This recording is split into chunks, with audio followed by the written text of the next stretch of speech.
A new police chief walks in his precinct undercover, hoping to observe. His officers without their masks on, but when a white cop spits in his face, thinking he's just a nobody, the entire room is moments away from a shocking revelation that will leave them all reeling. It was a muggy Tuesday morning in August when Richard Nelson, a newly appointed police chief, stepped out of his car in the heart of Blue Ridge, a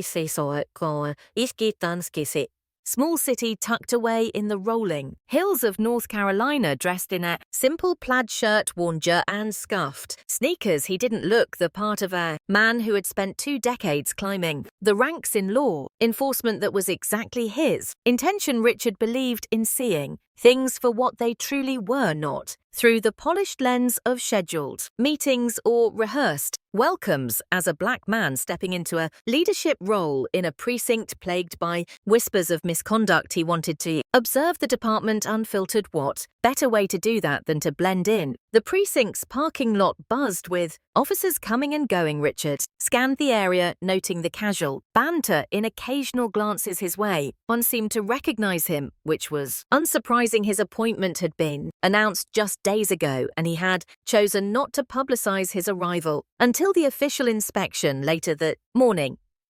He adjusted the brim of his baseball cap and took a deep breath. The weight of his mission to root out the toxicity festering within the department pressed heavy on his shoulder. He was no stranger to resistance, but he knew this job would test him in ways he hadn't yet imagined. As he approached the building, the faint sound of laughter carried through the air. Richard stepped through the precinct's side entrance, unnoticed among the hum of casual chatter and ringing phones. The tiled floors glistened under harsh fluorescent lights, and the smell of stale coffee hung in the air. He walked slowly, observing the dynamics around him. Groups of officers huddled near desks, some swapping stories, others reviewing paperwork. No one paid him much attention until he paused near the break room. "Hey, you," a sharp voice cut through the noise. Richard turned to see a white officer striding toward him, a smug grin plastered on his face. His badge read Officer Daniels. Behind him, a few others leaned against the wall, watching with interest. Richard opened his mouth to speak, but Daniels didn't give him the chance. "Lost, are we? This isn't a shelter," the officer said, his tone dripping with condescension. "You need to take that mess somewhere else."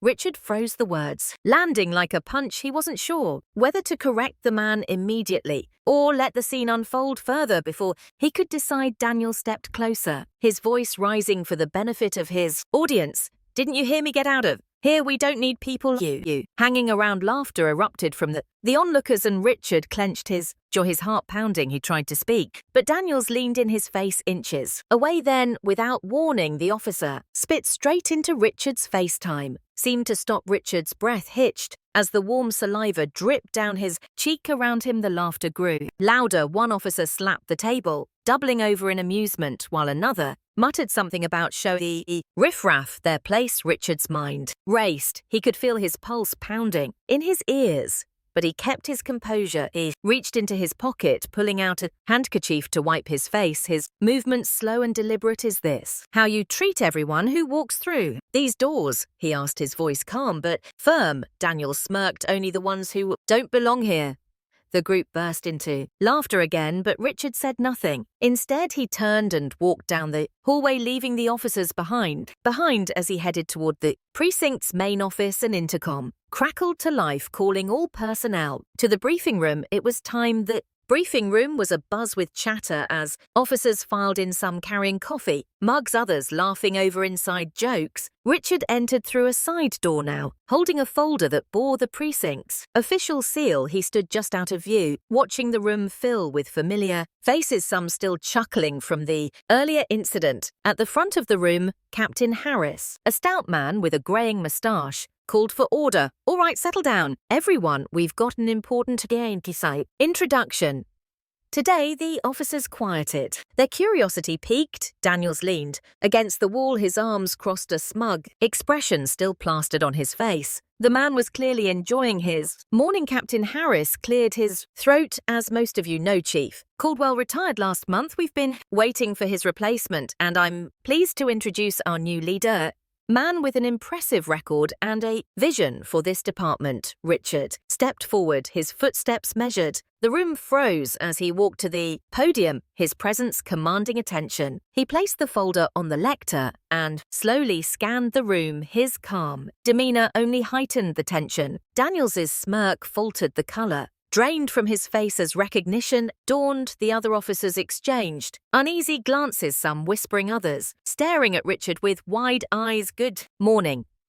Richard began, his voice steady. "My name is Richard Nelson, as of today. I'm your new chief of police." The silence was deafening. Daniel's face turned a deep shade of red, his bravado evaporating. Richard's gaze landed on him, holding for a moment longer than necessary before sweeping across the rest of the room. "When I arrived this morning," Richard continued, "I came in plainclothesed because I wanted to see the department through an unfiltered lens. What I witnessed was eye-opening." A murmur rippled through the crowd, but Richard raised a hand to silence it. "In my brief time here, I've already seen behaviors that are not just unprofessional, but downright unacceptable. Let me make one thing clear. The culture that has been allowed to fester here ends today." The room remained eerily quiet, the weight of his words sinking in. Daniels shifted uncomfortably, his eyes darting to the floor. Richard took a step closer to the edge of the podium, his tone sharp but controlled. "Respect is not optional. It's the foundation of what we do as law enforcement. Without it, we fail. Not just each other, but the community we serve."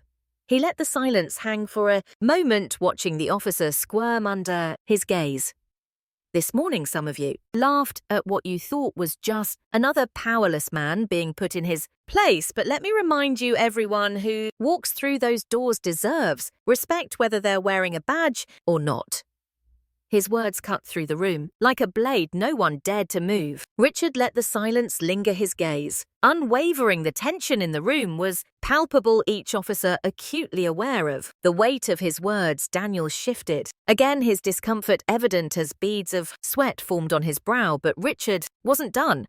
"I understand that change is difficult," he said, his voice steady but laced with authority. "But let me be clear. There will be no tolerance for behavior that disrespects the dignity of any individual, whether they are a colleague, a civilian, or anyone else." He stepped down from the podium, walking slowly toward the officers. His presence was commanding, yet his tone carried a controlled intensity. "Officer Daniels," Richard said, stopping just a few feet away from the man. Daniels flinched, his bravado from earlier completely dissolved. "You," Richard continued, locking eyes with him, "represent everything that's broken in this department. When you spat in my face, it wasn't just me you disrespected. It was the badge, the oath, and the community we swore to protect." Daniel stammered, "Chief, I didn't know." "That's exactly the problem," Richard interrupted, his voice sharp. "You didn't care to know. You didn't take a moment to think before you acted, because you assumed that man standing in front of you didn't matter. And that assumption is why this department has lost the trust of the people it serves." The room remained silent, every officer frozen in place. Richard turned his attention to the rest of the group. "What I witnessed wasn't just one man's mistake. It was a culture where bullying and prejudice are not only tolerated, but celebrated. And that stops now." He stepped back toward the podium, his voice rising slightly. "I've spent my career fighting for justice, not just in the streets, but within the walls of departments like this one. Change isn't easy, and it won't happen overnight. But I promise you this, as long as I'm chief, this precinct will operate with integrity, respect, and accountability." Richard paused, letting his words sink in. Then, with a slight nod toward Captain Harris, he concluded, "Effective immediately. Officer Daniels is suspended pending an internal investigation. And for those of you who think this is just a slap on the wrist, think again. This is the first of many." Changes, gasps rippled through the room. Daniel's face turned crimson, his jaw tightening as he avoided the stares of his peers. Richard, unfazed, stood tall. "This isn't about punishment," he said firmly. "It's about setting a standard. If you're not willing to ride to it, this isn't the place for you." He glanced around the room one last time, his eyes locking with each officer's. "If you're ready to do better, to be better, then we'll move forward together. But no, this, I will hold you accountable every step of the way." The meeting ended with a heavy silence officers shuffling out of the room without their usual chatter. Richard remained at the podium for a moment watching as Daniel stormed out, his face a mix of embarrassment and anger that the other officers avoided eye contact, their expressions ranging from guilt to quiet contemplation. Back in his office, Richard sat down at his desk. Exhaling deeply, he knew this was just the beginning. Years of entrenched attitudes wouldn't change overnight, and for some, they might never change at all. But he hadn't come to Blue Ridge to make friends, he came to make a difference. The phone on his desk rang. It was Captain Harris. Chief, I wanted to say you handled that better than most would have. Harris said, his voice tentative. Thanks, Captain, Richard replied, but the real work starts now. I need a full review of Daniel's history on my desk by tomorrow's complaints, incident reports, everything. You've got it, Harris said before hesitating, and Chief, I think you shook aside Sam's amatisti. I shall. Few of them today in a good way. Richard hung up, allowing himself a brief moment of satisfaction before diving into the mountain of paperwork in front of him. Over the next few weeks, the precinct was a different place. Officers who once laughed at Daniel's antics now avoided him altogether. Whispers of his suspension spreading through the department. Richard made it a point to walk the halls regularly, greeting everyone he passed. His presence constant reminder of his leadership. Dunn's officers took the change to heart. Officer Reyes, a younger recruit, approached Richard one day admitting that she'd been implicit in the toxic culture out of fear of retaliation. Want to do better, Chief, she said earnestly. That's all I ask, Richard replied, his voice kind but firm. It starts with you, but not everyone was willing to change.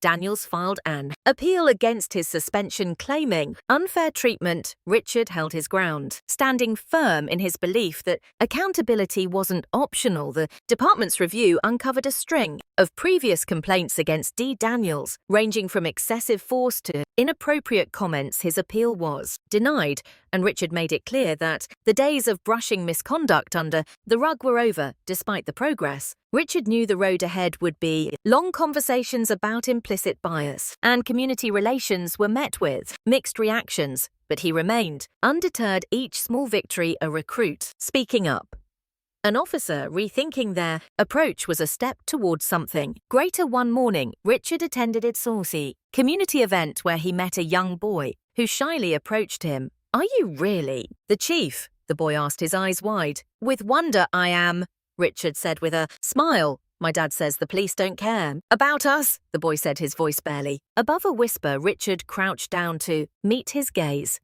I can't change the past, but I promise we're working to do better, he said gently, and if you ever need help, you come find me, okay? The boy nodded, small smile breaking across his face. It was moments like this that reminded Richard why he had taken the job in the first place. By the end of his first year, the precinct was far from perfect, but it was undeniably different. Officers who couldn't adapt were gone, replaced by recruits who shared Richard's vision for a fair and respectful department. The community, once skeptical, began to see signs of change. A renewed effort to build trust and bridge divides. Richard stood in the precinct's main hallway one evening, watching as officers filed out after their shifts. The laughter and camaraderie felt different now, not at someone's expense, but genuine and inclusive. He knew there would always be challenges ahead, but for the first time, he felt hopeful. Change was never easy, but it was worth every fight.